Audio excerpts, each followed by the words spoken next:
Seth Maxwell. I'm the president of the Thirst Project, and I first learned that 1 billion people don't have safe water when I was 19, and I had a friend who was a photojournalist for National Geographic who exposed me to the fact that there were about 1 billion people drinking water out of puddles, ponds, swamps, dying of really basic preventable diseases. So that was really my first introduction to this.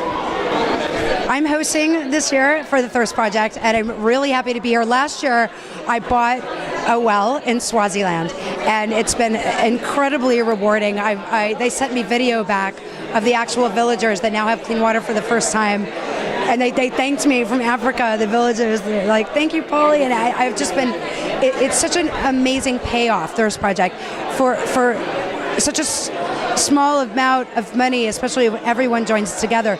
We're saving lives, we're changing lives, and it's something that you can actually see, you can witness it happening. I like the story behind it, how the guy saw a photograph and just knew what he had to do, and he got his friends together and raised money, and it's a great story. And my research,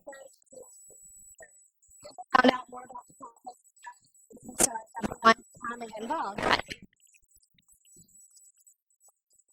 Research. It's an amazing foundation. We take water for granted as it's something that's just everywhere, and you don't realize how important clean water is. It's one of those problems that really needs a lot more focus than it's getting, especially from countries that can help out, like us. 1 billion people have trouble getting clean water, access to clean water or enough water at all. When I did hear about what Seth has been doing, from the amount of money that he's raised out to 11 countries right now, the whole project itself is really being encouraged by high school students and college students. I work with a lot of kids, so this is something that I certainly want to be a part of. I want to tell them about it and let them know that they can certainly be a part of the solution, not the problem. And the fact that just the idea that 80% of most diseases are waterborne. I mean, the one thing that we need as humans to live is water.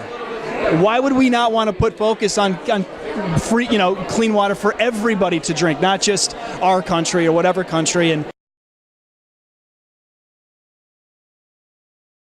bring us to your school. We have an amazing school program where we travel across the U.S. speaking at high schools and colleges to educate students about the water crisis, and then those students fundraise. So our ability to give the 100,000 people that we've given clean water so far is directly related to how many students have been involved. So I would say bring us to your school. So I started an organization for it on my chapter at Purdue, and then that year they decided to take me to Swaziland, Africa with them to do a documentary, so I went along with that. Got a lot more involved right after that, just from seeing the faces of the water crisis. I just couldn't turn away, so I continued doing my work with them. Within the last year, we've just become a huge organization. We went from having 5 members to over 100 members, having no money raised, over $10,000 raised within the last year. So it's been really great. I've got to grow a lot within the organization as well.